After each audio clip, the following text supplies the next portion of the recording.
Hello friends, आप सब कैसे हैं। आज हम एंटासिड के बारे में पढ़ेंगे। Antacid BSc nursing second year pharmacology के एग्ज़ाम में बहुत ज़्यादा पूछे जाने वाले एक टॉपिक है जो ज़्यादातर केस में शॉर्ट नोट्स के फॉर्म में आता है। तो चलो आज हम एंटासिड के बारे में पढ़ते हैं। एंटासिड क्या है। एंटासिड, एंटा मीन्स अगेंस्ट, अगेंस्ट किसके, एसिड के। तो जो एंटासिड क्या होती हैं, किसके अगेंस्ट वर्क करती हैं, एसिड के अगेंस्ट। इसमें क्या है, antacid are the drug which neutralize the gastric acid and increase the pH of gastric content. ये क्या करती हैं, जो एंटासिड रहती हैं वो गैस्ट्रिक एसिड, जो गैस्ट्रिक एसिड क्या होता है, HCl होता है, हाइड्रोक्लोरिक एसिड होता है, उसको क्या कर देती हैं, ये न्यूट्रलाइज कर देती हैं। और जो क्या करती हैं, पीएच को मेंटेन करने वाला जो कंटेन होता है, गैस्ट्रिक कंटेन होता है, उसको क्या करती हैं, ये इंक्रीज करती हैं। Antacid do not decrease acid production in stomach whereas the excess acid formed is neutralized। तो जो एंटासिड है वो क्या करती हैं, जो एसिड प्रोडक्शन है उसको कम नहीं करती हैं स्टमक में। ये क्या कर देती हैं, जो बना हुआ एसिड होता है, एक्सेस एसिड होता है, उसको ये न्यूट्रलाइज कर देती हैं। अब हम देखते हैं, antacid are the basic substance peptic activity also reduce.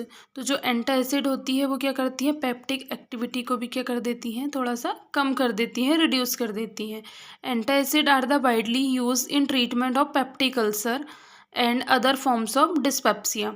तो जो एंटासिड्स होती हैं वो क्या करती हैं, पेप्टिक अल्सर के ट्रीटमेंट में हम इसको यूज़ करते हैं। और डिस्पेप्सिया, डिस्पेप्सिया मतलब क्या होता है, अपसेट स्टमक हो जाता है, या फिर क्या होता है, इम्पेयर डाइजेशन। अपसेट स्टमक बोल दो या इम्पेयर डाइजेशन बोल दो, वो सब किस में आ जाएगा, डिस्पेप्सिया में आ जाएगा। अब हम इसके क्लासिफिकेशन देखते हैं कि क्या क्या क्लासिफिकेशन होते हैं एंटासिड के। क्लासिफिकेशन बोलो या टाइप्स बोलो, तो एंटासिड क्या है, 2 टाइप्स के होते हैं। एक होते हैं सिस्टमिक एंटासिड और एक होते हैं नॉन सिस्टमिक एंटासिड। सिस्टमिक का एग्जाम्पल क्या है, सोडियम बाइकार्बोनेट, और नॉन सिस्टमिक का क्या है, मैग्नीशियम हाइड्रोक्साइड, कैल्शियम कार्बोनेट और एल्यूमिनियम हाइड्रोक्साइड। अब हम देखेंगे systemic antacid. These antacid drug which directly neutralize the hydrochloric acid of gastric content। जो सिस्टेमिक एंटासिड होती है वो क्या करती है, डायरेक्ट हमारे जो गैस्ट्रिक कंटेंट होता है उसको क्या कर लेती है, न्यूट्रलाइज कर देती है। These are the highly soluble and quickly absorbable, alter the pH of gastric toward alkalinity. तो जो क्या होती हैं, ये बहुत ज़्यादा सोल्यूबल होती हैं और पीएच को ये क्या करती हैं, मेंटेन करती हैं। ब्लड को कहाँ ले जाती है, एल्कलिनिटी की साइड लेके जाती है। एग्जांपल में आ जाएगा सोडियम बाइकार्बोनेट। जैसे हम सोडियम बाइकार्बोनेट को NaHCO3 को हम HCl से इसकी क्रिया करवाएंगे, रिएक्शन करवाएंगे, तो क्या होगा, NaCl बनेगा, H2O बनेगा, प्लस CO2 इसमें बाहर निकल जाएगी। अब सेकंड है हमारी नॉन सिस्टमिक एंटासिड। अब जो नॉन सिस्टमिक होती है वो क्या है, these type of antacid are not absorb in the systemic circulation. जो सिस्टमिक सर्कुलेशन होती है इसमें क्या करती हैं, ये एब्जॉर्ब नहीं होती हैं और does not produce the systemic alkalosis. और क्या करती हैं, ये सिस्टमिक एल्कलोसिस भी प्रोड्यूस नहीं करती हैं। एग्जाम्पल क्या है, magnesium hydroxide, calcium carbonate, aluminium hydroxide.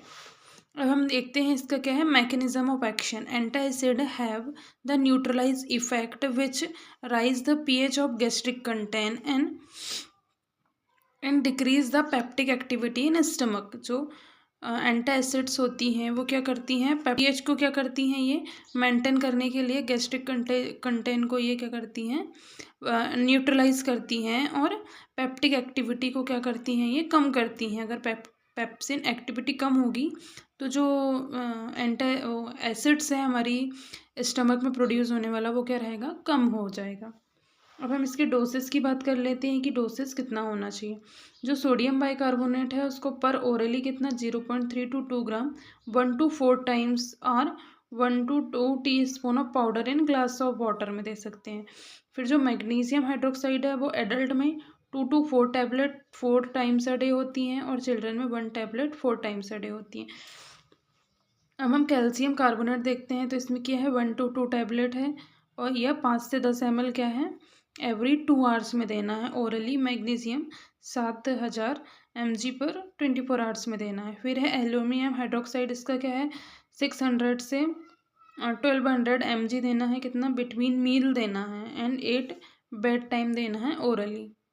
अब हम इसके इंडिकेशन देखते हैं। इंडिकेशन में क्या है, हम इसको कब कब दे सकते हैं। हार्ट बर्न में हम दे सकते हैं, पेप्टिक अल्सर में हम दे सकते हैं, एब्डोमिनल सर्जरीज में हम दे सकते हैं, हाइपर एसिडिटी में दे सकते हैं, रिफ्लक्स ईसोफेजाइटिस में दे सकते हैं, hyperphosphatemia in chronic renal failure में दे सकते हैं, इंडाइजेशन में और स्ट्रेस अल्सर में दे सकते हैं।